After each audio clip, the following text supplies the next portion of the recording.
que l'on puisse se dire des vérités. Et les vérités ou la vérité, c'est quoi? C'est que la femme, elle incarne le leadership incontesté. Vous savez pourquoi? La femme est appelée à devenir mère. Donc, elle est appelée à donner la vie. Une épreuve que l'homme ne peut pas et ne pourra jamais. Pendant 9 mois, ressentir les réalités de la grossesse, accoucher un jour et suivre l'enfant pendant toute sa vie, c'est pas donné à l'homme. Donc, lorsqu'on parle des rôles entre hommes et femmes dans la société, vous conviendrez avec moi que la femme est leader devant l'homme. Et je voudrais que vous applaudissez.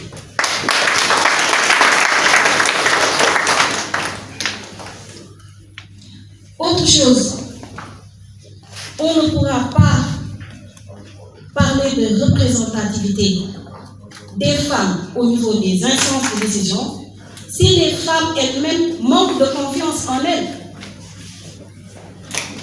Il faudrait cultiver la confiance en soi. Ce que je suis en train de faire, je suis sûre d'une chose. 10 ans en arrière, il y en a parmi vous qui étaient beaucoup plus, en tout cas, libres de s'exprimer en public que moi. Je suis très timide pour ceux qui me connaissent. Mais quand je prends le micro, je suis une passionnée. Et ça, c'est depuis le jeune âge. Mais je suis timide. Certains d'entre vous, les connaisseurs, vont se rendre compte que malgré que je donne l'impression d'être à l'aise avec le micro, je tremble. Et ça arrive à tout le monde. Si on se met dans la tête que quand on prend la parole, on a peur de faire des fautes, on ne prendra jamais la parole en public. Même les présidents de la République font des fautes. Les plus grands savants font des fautes. L'homme se fait, se transforme et se perfectionne au quotidien. C'est pour ça, nous autres sociologues, on dit qu'on ne naît pas homme, on le devient à travers le processus de socialisation. Madame la Présidente est là devant vous. Elle doit être la première à vous inspirer.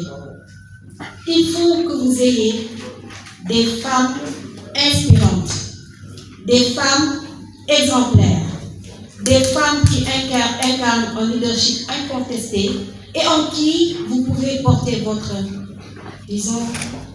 référence.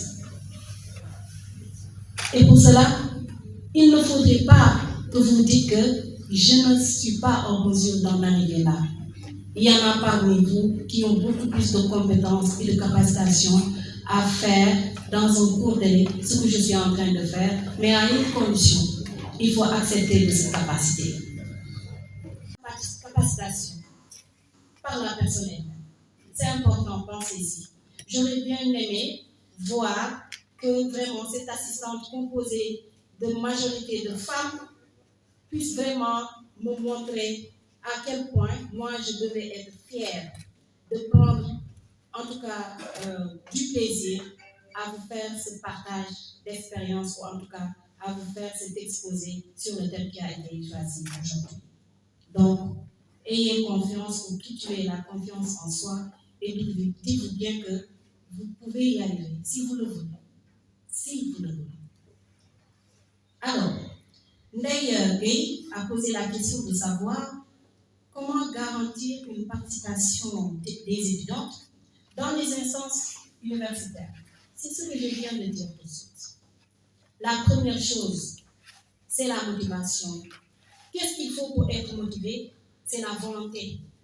La volonté. La confiance en soi. L'estime de soi. Pour pouvoir se capaciter. Accepter ses limites pour pouvoir les transcender et aller de l'avant. C'est important. Maron Boukar est revenu sur la présidente en tant que référence et sur le désengagement des étudiants. Je dirais qu'il a raison. En général, j'ai l'habitude de dire que, bon, les politiciens, vous allez m'excuser, hein, j'ai fait le constat que lorsqu'on parle de politique, en général, on utilise beaucoup plus les femmes lorsqu'il s'agit de massification, de porter des propos et d'applaudir. Heureusement qu'actuellement, la donne commence à changer parce que de plus en plus, on voit des femmes qui occupent des postes de responsabilité.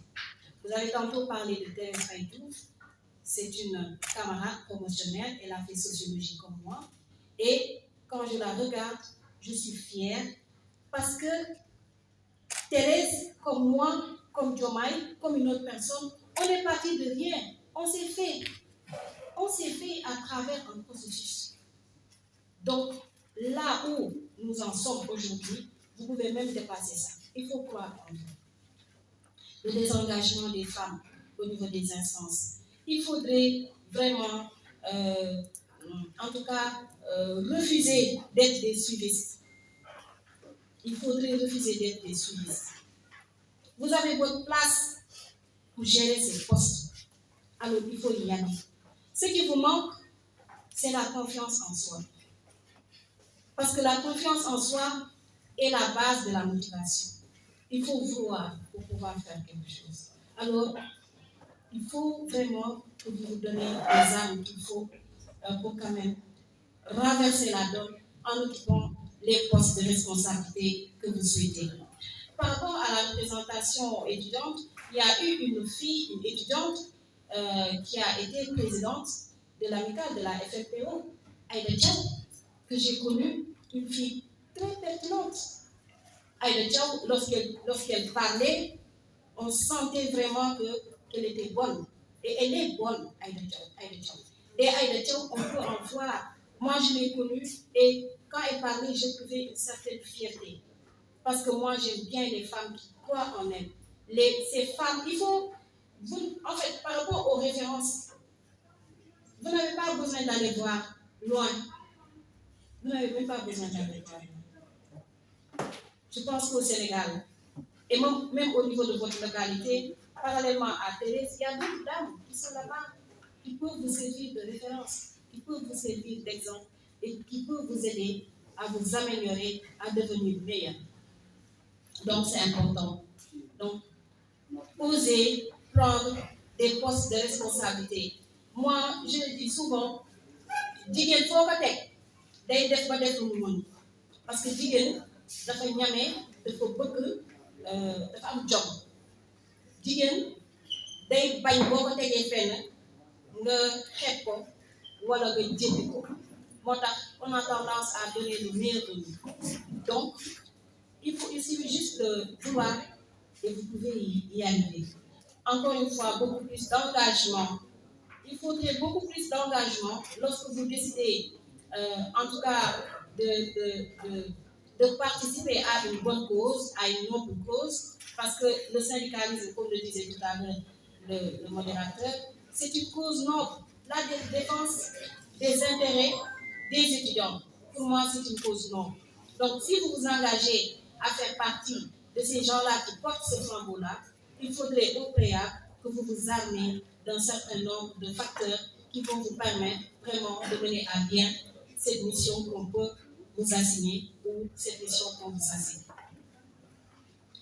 Donc, M. Bien Gakou nous a fait un exposé juridique vraiment par rapport aux relations hommes-femmes, par rapport aussi à la femme de manière générale. Et j'ai pris note par rapport à son discours, à la notion de crédibilité. C'est important. Pour diriger des gens, il faut être crédible. C'est pour que demain, vous puissiez les regarder les yeux dans les yeux. Parce qu'un bon manager, quand même, il y a un certain nombre de facteurs qu'il doit prendre en compte. Parce qu'il doit rendre compte demain. Et c'est important. La crédibilité, c'est important. Le courage, pour moi, c'est la base. On ne peut pas espérer diriger des personnes sans pour autant avoir ce courage-là qu'on entend de soi. Parce que ce courage va vous permettre, quand vous devez dire des vérités, de le dire les yeux dans les yeux. Vous regardez les gens et vous leur dites ce que vous pensez. Ce Ce courage va vous permettre de vous servir en référence parce que les gens vont s'inspirer de vous. Les gens s'inspirent de votre comportement et ce, au quotidien. Donc, c'est important. Le leadership, j'en ai parlé tantôt, le leadership, c'est au-delà même d'occuper un poste. Le leadership, je l'ai dit tantôt, c'est quand la personne est capable de motiver, de permettre à la personne d'avoir un certain engagement, tout ce qui est rigueur, motivation. Donc, le leadership aussi, c'est un ensemble de facteurs. La parité, moi, bon, je parle peu de parité. Vous savez pourquoi? C'est pour être, en tout cas, avec ma conscience. Moi, je préfère que nous, dames, que nous puissions faire de la compétence et de la qualification notre, arme de bataille. Pourquoi? On ne peut pas vouloir mettre un homme après une dame. Si l'homme a toute la compétence et la qualification qu'il faut, il ne faudrait pas qu'on mette une dame pour mettre la dame. Il faudrait que cette dame-là puisse avoir les compétences et la qualification qu'il faut pour occuper ce poste-là. C'est important. C'est pour ça que depuis le début, je vous demande d'aller vous former, allez vous capaciter, allez renforcer votre connaissance. Il faut lire, il faut partir à la découverte du monde, il faut poser des questions et il faut surtout ne pas avoir peur de faire des erreurs. La personne humaine apprend toujours de ses erreurs. C'est important. C'est important et j'ai l'habitude de le dire. Personne n'est parfait. Je fais des fautes, je fais des erreurs. Moi, j'ai été pendant 9 mois à la tête de la cellule de communication du couple. Vous m'avez vu tout à l'heure faire un poignet de main avec le photographe, c'est mon ami, Mamadou Kane. Il est là. Il était un de mes collaborateurs. Et aujourd'hui, si on se voit, on se donne des coups de main, il y a une relation qui est là. Donc, c'est important. Allez vous capaciter, allez vous former, soyez rassurés que si vous pouvez, vous allez pouvoir. Bon, par rapport à la violence, bon, de toute façon, moi, je suis contre la violence. J'ai l'habitude de le dire à Diomaye, que je taquine très souvent. Lorsqu'il y a violence, je l'appelle, ah, Diomaye, tu peux le dire, mais, quand même, c'est ça le syndicalisme, on comprend. Les étudiants ont leurs propres préoccupations.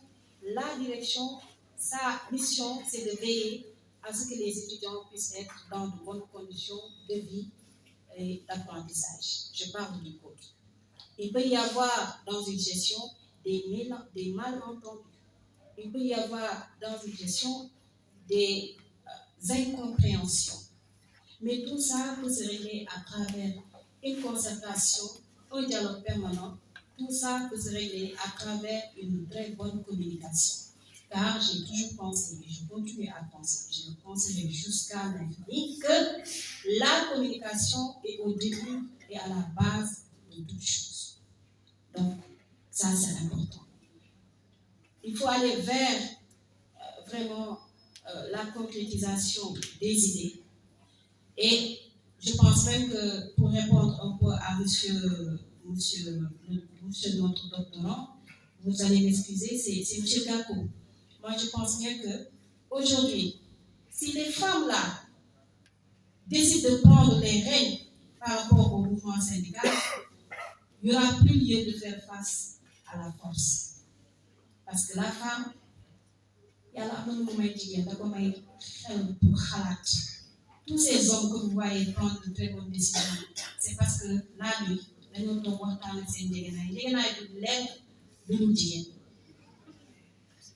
c'est pour ça qu'on dit que derrière chaque grand homme, il y a une grande dame. À côté de chaque grand homme, il y a une très grande dame.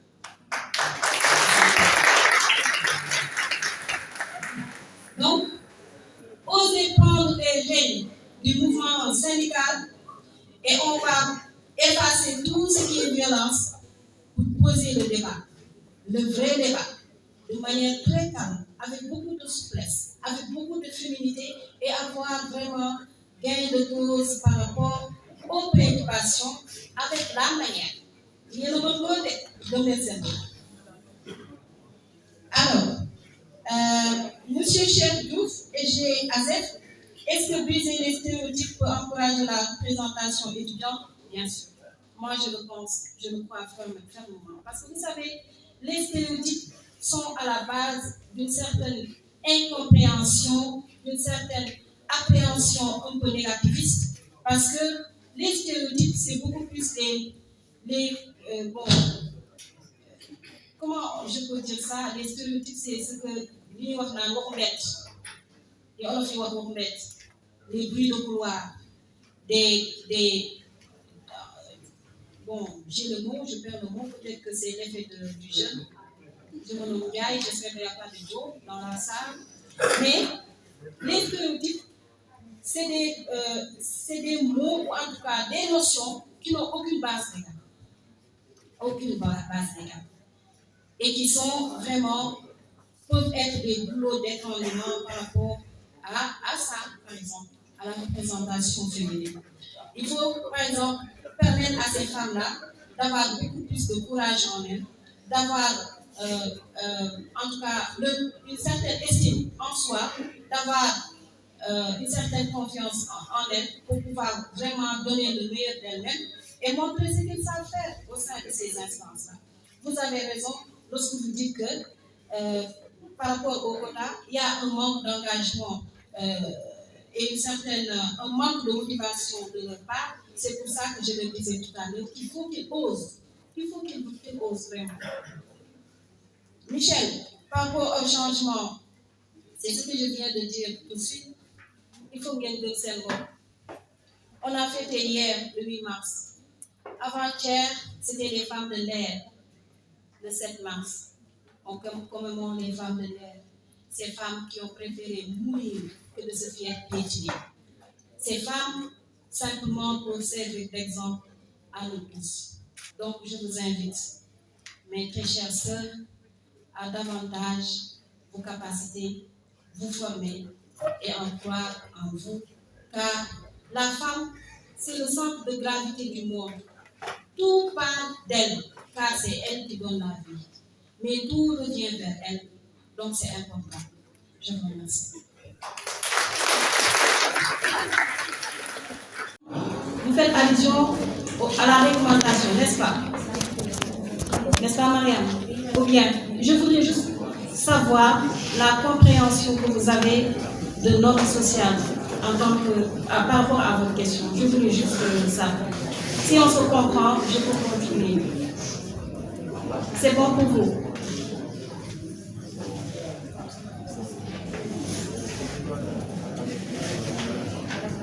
Allez-y, Marianne. Oui. Vous pouvez vous lever. Vous pouvez lui donner le micro, s'il vous plaît.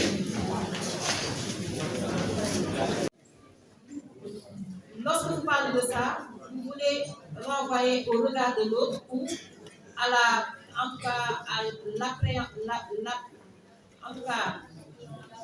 la perception des autres par rapport à vos personnes. Vous parlez de ça?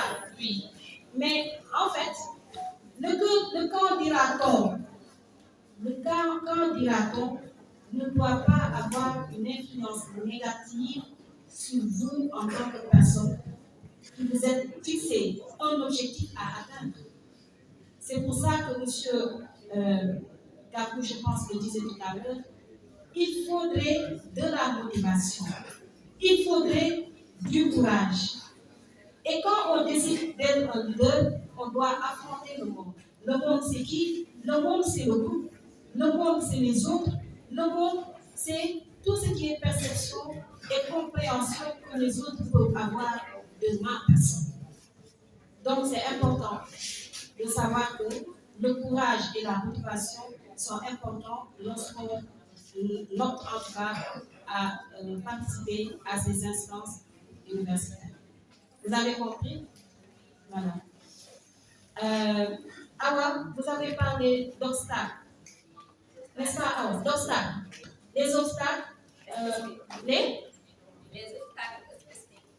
les obstacles spécifiques. La première obstacle, c'est la perte de confiance en soi. C'est la première obstacle.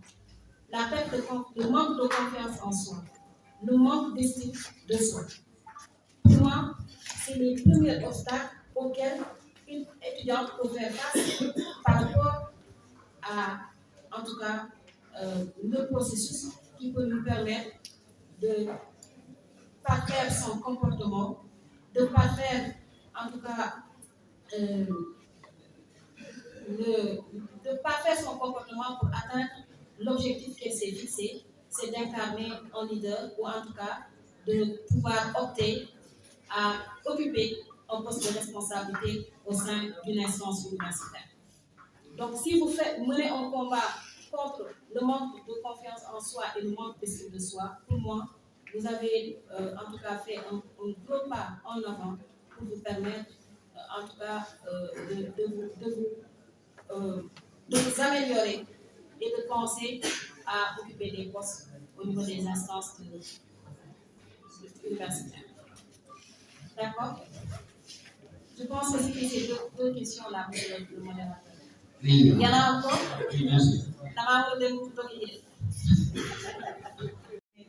C'est un exercice au même titre qu'autre chose. Hein. Moi, en tout cas, je pense que, comme vos autorités sont là, vous avez des chargés de mission de la présidence de la République, vous avez des leaders qui sont là, il faudrait qu'ils vous accompagnent à vous renforcer, à vos capacités. Il faudrait qu'ils vous accompagnent à vous former. La prise de parole en public, c'est une formation, c'est de l'exercice comme je viens de le dire, mais c'est juste, genre, comme on dit, une habitude plutôt, ou en tout cas, comme on dit,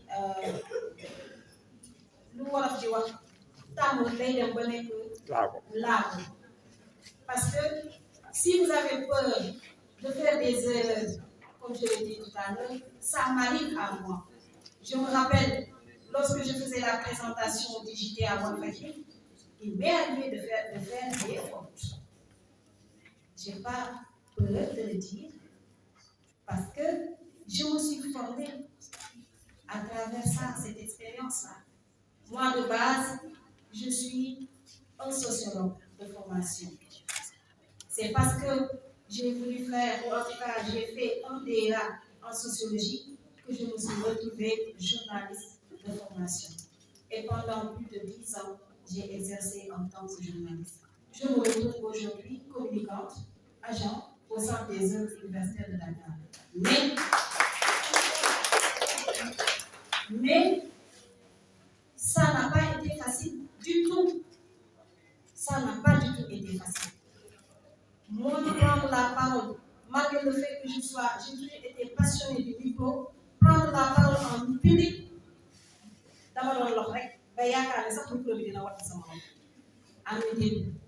mais j'ai eu la chance d'avoir des personnes qui ont cru en moi. J'ai eu la chance de rencontrer une très bonne personne, une belle âme, que je n'oublierai jamais, Cécile Lamignas. Lorsque je suis venue à Walfadjri, c'était juste pour faire un stage d'un mois, parce que ça faisait en ces temps-là plus de 5 ans que je faisais de la presse écrite. J'ai démarré par la radio, j'ai fait la presse écrite et j'ai voulu voir un peu, découvrir c'est quoi la réalité de la télé. Je suis partie là-bas pour un stage juste d'un mois. Et en même temps, je faisais de la consultance junior pour des cabinets d'études. Donc le matin, j'étais sociologue, le soir, journaliste. Mais après quelques semaines, merci. Après quelques semaines, Sidi m'a appelé. Lorsqu'il m'a appelé à son bureau, il m'a dit, soxna si xam nga ni comment dafa war a arrêté. Ma ne ko waa dégg naa. Mu ne man comment day arrêté de te yow laa yaakaar nga remplacé. Ma ne ko man. Mu ne ma waa yow. Ma ne ko chef bi man mosuma def formation en présentation de JT. Mu ne ma mën nga ko. Mën nga ko. Et tu vas le faire.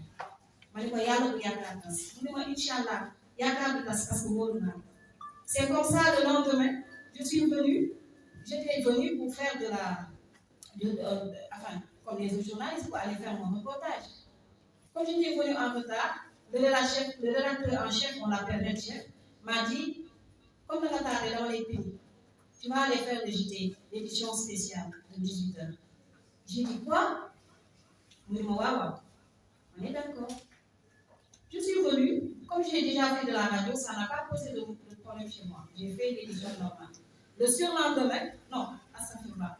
Une semaine plus tard, on me dit, le samedi, c'est toi qui vas faire les brèves à la télé. Je me dis, télé, à quelle télé? Il m'a dit, comme ça. C'était un examen. C'était un examen pour moi, parce qu'il y avait le directeur de l'information, le rédacteur en chef, Sidi, le président qui suivait de loin. Moi, je n'en savais absolument rien. Je suis venue, j'ai fait les brèves, et quand j'ai j'ai dit au revoir aux téléspectateurs, tout le monde s'est levé et a commencé à applaudir. Moi, je ne comprenais rien du tout de ce qui m'a dit. Et c'était parti pour 1 mois, 6 mois de JT pour la télé et pour la radio sans stand-by. Et ça, je le dois à Sidi. Lorsque je suis venue lui dire que j'ai été vraiment portée à l'université pour venir gérer la communication, il a sorti mon CV. Il m'a dit, Néné, je savais que tôt ou tard que tu allais partir. J'ai vu ton CV. Te fille école, Walfadjri école, à ce CV, je savais que tôt ou tard tu allais. Mais Walfadjri, les portes de Walfadjri te seront toujours ouvertes. Tu fais partie de la famille et tu feras toujours partie de la famille. Je suis sortie, il a prié pour moi, j'ai pleuré. C'est pour ça que jusqu'à présent, moi j'ai Walfadjri dans le cœur. Parce que Walfadjri a participé grandement à ma formation. Quand tu fais des erreurs, on te corrige avec la manière. Dans l'ambiance. Parce que de beaucoup, j'étais passionnée. C'est pour ça que tout à l'heure, je disais, il faudrait vouloir quelque chose pour pouvoir le faire. Quand on veut, on peut. Donc, demandez à vos autorités de vous aider à vous former. Il y a des formations en prise de parole en public qui sont là. Il y a aussi des formations en leadership qui sont là. Mais la véritable formation, il y a quel doit faire. À l'université, le prof donne ses cours. Mais lorsque l'étudiant n'apprend pas, lorsque l'étudiant ne part pas, ne renforce pas sa connaissance, lorsque l'étudiant ne veut pas avoir son diplôme, l'étudiant ne fera jamais d'effort pour passer en état supérieur. Donc, c'est à vous de le vouloir et vous allez pouvoir le faire. J'ai répondu à votre question, monsieur le modérateur. Merci beaucoup. Donc, voilà. Il y a c'est Alexandre qui vient faire ça. Je me perds. J'ai répondu à la question de Marie-Louise Gom. Ou à faire ça. C'est pas ça. Les stratégies. D'accord. Les stratégies, c'est tout ce qu'on vient de dire. Hein. Les stratégies, c'est la formation. Les stratégies, c'est vraiment la motivation et tout ce qui suit avec. Il faut vous faire former, il faut aller vous capaciter. Il faut lire. On me dit souvent que maintenant les étudiants n'aiment plus lire. Il faut lire. C'est vrai que bon, il y a beaucoup plus de simplicité avec les IA qui sont là et tout ça. Mais le problème, je le disais l'autre jour à mes enfants, l'IA doit vous aider. Si vous éprouvez des difficultés, l'IA peut vous aider à trouver un ouvrage, ou en tout cas à vous résumer un ouvrage, mais c'est ça, la véritable connaissance est en vous. Parce que la plupart du temps, si par exemple un étudiant utilise l'IA pour faire son mémoire, le jour où il sera devant le jury, il faut attendre parce que c'est pour ça qu'il faut quand même être intelligent et savoir utiliser les technologies, les nouvelles technologies avec beaucoup de tact, avec beaucoup de méthodologie. Donc c'est important. Tout ce que je viens de dire tout à l'heure, ça rejoint aux stratégies à mettre en place pour permettre à ces jeunes-là d'être au niveau des instances universitaires. Pour les actions à mener, c'est ça, la formation, la capacitation, même au sein des, je ne sais pas comment, bon, Durand il n'est pas là, je ne sais pas comment il s'organise au niveau des amicales. Est-ce qu'il y a une certaine programmation par rapport à la formation des délégués? Parce que cette formation n'incombe pas seulement aux femmes, hein, aux étudiants, ça incombe également aux étudiants. Quand mes amis les journalistes me disent, étudiants yi bu ñuy wax da ngay am dugg ci suuf table bi dama naan leen ah moom ngeen dëgg de waaye am na ci baax. Il y a des étudiants qui s'expriment très bien. Il y en a d'autres qui s'expriment mal. Il y en a certains qui au début avaient des problèmes de communication, mais ils se sont quand même améliorés à travers la capacitation et la formation. Et c'est important. Madame Faye, vous parlez de mauvaise humeur. Je n'ai pas bien compris la question. Quand vous parlez de mauvaise humeur. Si vous voulez aussi, vous pouvez vous exprimer en wolof. Après, tu vas reprendre la parole. Voilà, tu prends la parole pour